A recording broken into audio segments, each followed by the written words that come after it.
Assalamualaikum warahmatullahi wabarakatuh. Kami dari kelompok 5 yang beranggotakan saya Azhara Marsya Ramadhania dengan NPM 24690048.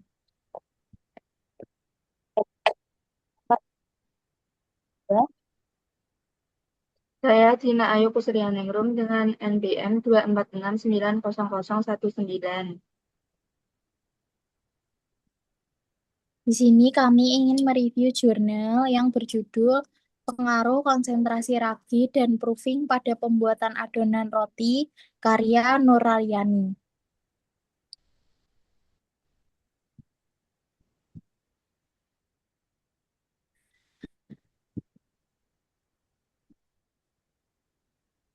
Peran ragi dalam proses fermentasi yang menghasilkan gas karbon dioksida sehingga adonan dapat mengembang dengan baik.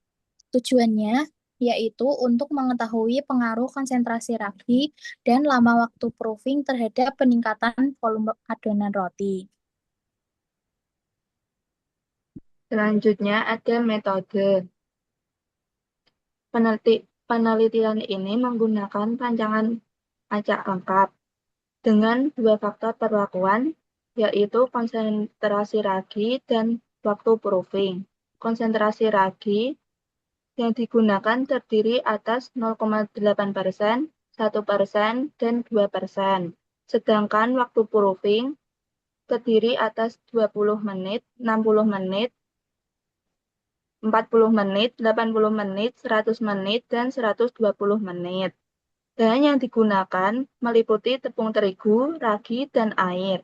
Setiap kombinasi perlakuan diulang sebanyak 3 kali sehingga diperoleh 54 unit percobaan. Parameter yang diamati adalah peningkatan volume adonan roti yang dihitung dari selisih volume adonan sebelum dan sesudah fermentasi. Selanjutnya ada hasil penelitian. Hasil penelitian menunjukkan bahwa peningkatan volume adonan roti dipengaruhi oleh konsentrasi ragi dan lama waktu proofing. Semakin tinggi konsentrasi ragi yang digunakan, semakin besar peningkatan volume adonan yang dihasilkan. Semakin lama waktu proofing, maka volume adonan semakin meningkat sehingga mencapai kondisi optimal. Dengan perlakuan konsentrasi ragi 2% menghasilkan pengembangan adonan tertinggi, sedangkan konsentrasi ragi 0,8% menghasilkan pengembangan terendah. Pada waktu proofing yang lebih lama, aktivitas fermentasi ragi menghasilkan lebih banyak gas karbon dioksida yang terperangkap dalam jaringan gluten sehingga adonan mengembang lebih maksimal.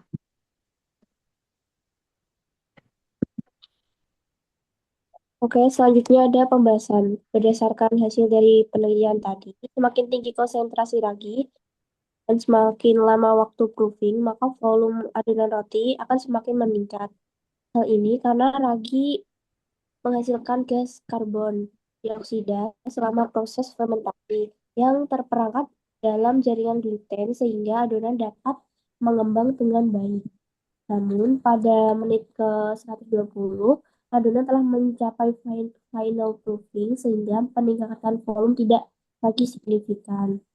Penulis juga menjelaskan bahwa gluten pada tepung terigu berperan penting dalam menahan gas hasil fermentasi, sedangkan air membantu pembentukan gluten dan mendukung proses pengembangan adonan. Selain meningkatkan volume, penambahan ragi yang tepat juga dapat menghasilkan tekstur roti yang lebih empuk dan secara keseluruhan, penelitian ini menunjukkan bahwa pengaturan konsentrasi ragi dan waktu proofing yang tepat sangat penting untuk menghasilkan roti dengan volume, tekstur, dan kualitas yang optimal. Hasil terbaik diperoleh pada konsentrasi ragi yang lebih tinggi dengan waktu proofing, tapi tidak berlebihan agar tidak terjadi overproofing. Selanjutnya yaitu ada kesimpulan. Kesimpulan dari penelitian ini yaitu secara keseluruhan menyimpulkan bahwa konsentrasi ragi 2% dan waktu proofing 120 menit menghasilkan pengembangan adonan paling tinggi. Hasil penelitian ini dapat menjadi acuan dalam menentukan penggunaan ragi dan waktu fermentasi yang tepat untuk menghasilkan roti dengan daya kembang yang optimal.